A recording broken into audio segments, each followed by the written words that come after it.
Hello పిల్లలు, welcome to KK vlogs bed time stories.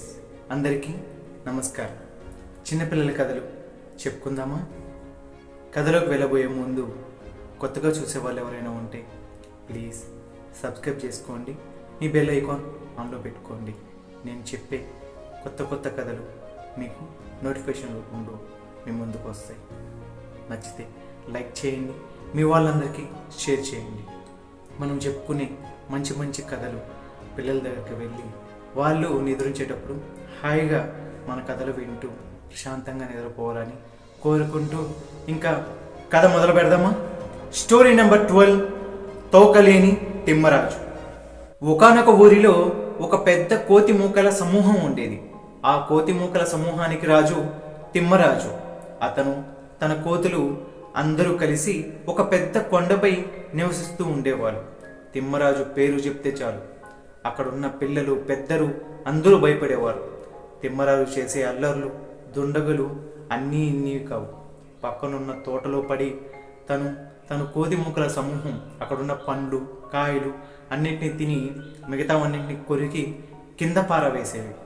అలా అక్కడున్న ప్రజల్ని భయభ్రాంతులను చేస్తూ ఆ కోతులు అల్లర్లు చేస్తూ జీవిస్తూ ఉన్నారు. ఒకరోజు తిమ్మరాజు పక్క ఊరైన తిమ్మపల్లికి వెళ్ళాడు. అక్కడికి వెళ్ళి ఒక పాడుబడ్డ గోడపై కూర్చొని ఈ ఊర్లో ప్రజలను ఎలా ఏడిపించాలి అని ఆలోచిస్తూ ఉన్నాడు. తను యువతల వైపు కూర్చో ఉంటే ఆ గోడకి అవతల వైపున తోక వేలాడుతూ ఉంది. దానికి అనుకొని నాగజముడు ముళ్ళ చెట్టు పెద్దగా అల్లుకొని ఉంది. ఆ దారిలో అప్పుడే స్కూల్ వదిన పిల్లోడు నడుచుకుంటూ జామకాయ తింటూ పోతున్నాడు. తిమ్మరాజు తన అల్లరిని మొదలు పెట్టబోయి ఆ పిల్లవాడిని అని భయపడిచ్చాడు. వెంటనే ఆ పిల్లోడు జామ పండును విసిరివేసి పరిగెత్తడం మొదలుపెట్టాడు. తిమ్మరాజు ఆ జామ పండుని అందుకోబోయి ఎగరగా తన తోక ఆ నాగజముడు చెట్టు ముళ్ళకు గుచ్చుకొని ఒక ముళ్ళు తన తోకలో దూరింది. ఆ నొప్పికి ఎగిరి అవతల వైపు పడి గింజుకుంటూ పోతున్నాడు తిమ్మరాజు. ఒకవైపున ఆగి ఆ ముళ్ళుని లాక్కోలేక పీక్కోలేక తనకలాడుతూ ఉండగా అదే దారిలో మరోవైపున ఒక మంగలేతను పోతున్నాడు. ఏంటి తిమ్మరాజు, నీ తోకను పట్టుకొని అవస్థపడుతున్నావు అని తిమ్మరాజుతో అనగా, మంగలి మామ, ఒక పెద్ద ముళ్ళు నా తోకను ఇరుక్కుంది, దాన్ని తీసుకోలేక అవస్థ పడుతున్నాను అని మంగలతని చెప్పింది. హోస్, ఇంతేనా, నేను తీస్తానులే అని మంగలతను చెప్పాడు. బాబ్ నీకు పుణ్యం ఉంటుంది, ఆ ముళ్ళేదో తీసిపెట్టిన ఆయన అని చెప్పింది. నువ్వు కంగారు పడకు, గింజుకోకు, నువ్వు అలా చేస్తే నేను ముళ్ళు తీయలేను, జాగ్రత్తగా కూర్చో అని మంగళతని చెప్పాడు. నువ్వు చెప్పాలే గాని బండరాయిలా కూర్చుంటాను, ఆ ముళ్ళేదో తీసిపెట్టు బాబు అని తిమ్మరాజు అటువైపు తిరిగి కూర్చోనున్నాడు. మంగలి అతను తన సంచిలోంచి కత్తి చేసి తోకను గొరికి ముళ్ళు తీద్దామని దలిచి తోక పట్టుకొని అలా గొరగపోయాడు. వెంటనే తిమ్మరాజు అంతెత్తున ఎగిరాడు. ఆ ఎగిరిన దెబ్బలో తోక తెగిపోయింది. తిమ్మరాజు గింజుకుంటున్నాడు. గింజుకొని, ఓరి పాపిష్టి వెదవా, బంగారాన్ని తోకని తెగ్గొట్టావు కదరా, నీ చేతులు పడిపోను, నీ కత్తి విరిగిపోను అని శాపనార్థాలు పెడుతుంది. నేనేం చేయను, కదలద్దు, కుదురుగుండా ఉందంటే విన్నావా, అంతెత్తు వేరవు, తోక తెగింది, నేనేం చేయలేదు అని మంగళతను అమాయకంగా చెప్పాడు. ఇదిగో, నా తోకనన్నా అతికించు, లేదా నీ కత్తినన్నా ఇచ్చే అని మంగళతని బెదిరించింది. అతను, ఈ కత్తినే నమ్ముకుని నా జీవధారం ఉంది, అలా చేయకు తిమ్మరాజు, కత్తిని ఇవ్వలేను అని మంగళతని చెప్పగా మంగళతని ఒక్క తోపు తోసి కత్తి తీసుకొని తిమ్మరాజు ఉడాయించాడు. అలా వెళ్తూ ఒక పెద్ద మర్రి చెట్టు దగ్గరికి వెళ్ళి తన తెగిన తోకను చూసుకుందామని కూర్చున్నాడు. మరు కాసేపటికి మామిడి పండ్లు అమ్మి అక్కడికొచ్చి కూర్చొని ఆకలికి ఒక పండు తీసి తింటున్నది. ఏంటే అమ్మి, పండుని అలాగే తినేస్తున్నావు, కోసుకొని ముక్కలు చేసుకొని తొక్కు తీసి తినచ్చుగా అని తిమ్మరాజు అమ్మిని అడిగాడు.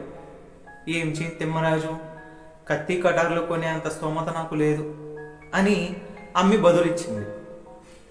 నా దగ్గర ఒక కత్తి ఉంది, దాంతో నీట్గా తొక్కు తీసుకొని ముక్కలు చేసుకొని తిను అని తన దగ్గర ఉన్న కత్తిని అమ్మికి ఇచ్చాడు. అమ్మి ఆ కత్తి తీసుకొని ఒక్కొక్క మామిడి పండుకు తొక్కు తీసుకుంటూ ముక్కలు చేసుకుంటూ తినేస్తుంది. ఇదేంటిది దొంగ ముండ, కత్తిచ్చిన పాపానికి కనీసం ఒక ముక్కైనా ఇద్దామనుకోవట్లేదు అని తిమ్మరాజు కోపం వచ్చి, ఆగవే, ఎంత నంగనాచివే, కత్తిచ్చిన పాపానికి ఒక్క ముక్కైనా పెట్టకపోగా అన్ని పండ్లు తింటున్నావా, నా కత్తి నాకు ఇచ్చేయి అని అమ్మిని కసురుకుంది. అమ్మి ఈ తిమ్మరాజుతో నాకెందుకు అని కత్తి తిమ్మరాజుకు బదులిచ్చింది. ఆ కత్తిని చూసి, ఏంది బోడి కత్తి, నేను నీకు కత్తి ఇచ్చినప్పుడు నా కత్తి నిగనిగలాడుతుంది, నువ్వు చూడు కాయలన్నీ కోసి బోడి చేసావు, ఈ కత్తి నువ్వే ఉంచుకో, ఆ బుట్ట నాకు ఇచ్చి అని అమ్మిని బెదిరించింది. అయ్యో అలా అనకు, ఈ పండ్లు అమ్ముకునే బతుకుతున్నాను, నా పొట్ట కొట్టకు, నా నోట్లో మట్టి కొట్టుకు అని తిమ్మరాజుతో చెప్పింది ఆ అమ్మి. నువ్వు నోట్లో మట్టి అయినా కొట్టుకో, బంగారం అయినా కొట్టుకో, ఆ బుట్ట నాకు ఇచ్చి అని బుట్టను లాక్కొని నెత్తిన పెట్టుకొని తిమ్మరాజు ఉడాయించాడు. అలా వెళ్తూ ఉండగా తిమ్మరాజుకు ఒక పెద్ద బీడు భూమి కనిపించింది. ఆ బీడు భూమిలో ఒక 10 ఏళ్ల పాప తన ఎద్దును పట్టుకొని దుక్కి దున్నుతోంది. ఆ అమ్మాయి చాలా నీరసంగా ఉంది. అది చూసిన తిమ్మరాజు, ఏంటే పాప అంత నీరసంగా ఉన్నావు, ఏమైంది అని అడిగాడు. అందుకు ఆ పాప, అవును తిమ్మరాజు, పొద్దున సద్ది కూడా తినకుండా పనికి వచ్చేసాను, పొద్దుటి నుంచి ఇప్పటిదాకా కష్టపడుతున్నాను కదా, ఆకలి నీరసం పనిచేయలేక అవస్థ పడుతున్నాను అని చెప్పింది. ఇదిగో అమ్మి, నా దగ్గర మామిడి పండ్లు ఉన్నాయి, తింటావా అన్నాడు తిమ్మరాజు. వెంటనే అమ్మి, ఇవ్వు తిమ్మరాజు అని బుట్ట తీసుకొని ఒక్కొక్క పండు తింటా ఉంది. ఆకలి మీద ఆత్రంగా మామిడి పండ్లు ఒక్కొక్కటిగా తినేస్తుంది. ఇంకో 5 పండ్లు మిగుడుండగా తిమ్మరాజు, ఓహో ఆగవే పిల్ల, ఏదో 2 పండ్లు తినమంటే బుట్ట బుట్ట కాజేసేవే, ఇలా ఇవ్వు అని బుట్టను లాక్కున్నాడు. పిల్ల అమాయకంగా, నువ్వే తిన్నావు కదా తిమ్మరాజు అనింది. 1, 2 తినమని ఇస్తే బుట్ట బుట్ట కాజేసావు, మర్యాదగా నా కాయలు నాకు కక్కు, లేదా ఆ 5 ఇవ్వు అని పిల్లని బెదిరించాడు. పిల్ల భయపడి, తిమ్మరాజు, ఎద్దుని పొద్దుగాల ఇంటికి తీసుకుపోతే అమ్మ నాన్న నన్ను కొడతారు, అలా చేయకు తిమ్మరాజు అని బ్రతిమలాడింది. కొట్టించుకో గిట్టించుకో నాకెందుకు అంటూ ఎద్దుకున్న తాడును పట్టుకొని తిమ్మరాజు లగించినాడు. అలా వెళ్తుండగా ఒక గానుగ కొట్టం కనిపించింది. అక్కడ గానుగ తీసేవాడు ఒక పక్క ఎద్దును కట్టి ఇంకో పక్క తనే ఉండి గానుగ నాడిస్తూ ఉన్నాడు. ఏంటి గానుగ మామ, ఏం చేస్తున్నావు అని గానుగతన్ని అడిగింది. అందుకు అతను, ఏం చేయని తిమ్మరాజు, పొద్దున్నే ఎద్దు చనిపోయింది, నూనె పిండే భారం నా పైన పడింది, సాయంత్రానికల్లా నూనె ఇవ్వాల్సిన వాళ్ళు వచ్చి అడుగుతారు, వాళ్ళకి అప్పచెప్పాలిగా, అందుకు నేనేం చేస్తున్నాను అని తిమ్మరాజుకు చెప్పాడు. అందుకు తిమ్మరాజు, ఇదిగో నా దగ్గర ఎద్దు ఉంది, దీంతో ఆడించుకొని సాయంత్రానికి నా ఎద్దును నాకు ఇచ్చేయి అని గానుగతను చెప్పి తిమ్మరాజు చెట్టు కిందకు వెళ్ళాడు. గానుగతను ఆ ఎద్దుని కట్టి నూనెంతా ఆడించుకున్నాడు. సాయంత్రం అయింది. నేరుగా గానుగతను దగ్గరికి వెళ్ళగా గానుగతను, అమ్మయ్య తిమ్మరాజు, మంచి సాయం చేసావు, ఇదిగో నీ ఎద్దు అని తిమ్మరాజుకు అప్పచెప్పాడు. తిమ్మరాజు ఎద్దును చూసి, ఇదేంటిది, నా ఎద్దేనా, పొద్దునిచ్చినప్పుడు దుక్కలాగునింది, నువ్వు నూనెంతా ఆడించి ఎద్దుని పీల్చి పిప్పి చేసావు, అది చూడు చచ్చేలాగుంది, నువ్వేం చేసావు నాకు తెలియదు, నా ఎద్దుని నేను నీకు ఎలా ఇచ్చానో అలాగే ఇవ్వు, లేదా నువ్వు ఆడిచ్చిన నూనెన్నా నాకు ఇవ్వు అని గానుగతన్ని బెదిరించింది. గానుగతను, అయ్యో అలా చేయకు తిమ్మరాజు, ఏదో సాయం చేసావని ఎద్దును కట్టుకుంటే ఇలా నూనె అడగడం నీకు భావ్యం కాదు, పొద్దునే చెప్పానుగా నూనె ఇవ్వాల్సిన వాళ్ళు వచ్చి అడగతారని, అలా ఇవ్వకపోతే వాళ్ళు నన్ను చితకబాస్తారు, నువ్వు ఎట్ట చేస్తే నాకేం, నేను పొద్దునిచ్చినప్పుడు ఎద్దు ఎలా ఉందో అలాగైనా ఇవ్వు, లేదా నువ్వు ఆడిచ్చిన నూనెన్నా ఇవ్వు అని గానుగతన్ని గజమాయించింది. అందుకు గానుగతను, అయ్యో దేవుడా అని నెత్తిని పట్టుకొని అలా కింద కూలిపోయాడు. వెంటనే తిమ్మరాజు నూనె డబ్బా పట్టుకొని ఉడాయించాడు. అలా వెళ్తూ ఉండగా ఒక పందిరి కింద అవ్వ అట్లేస్తూ కూర్చుంది.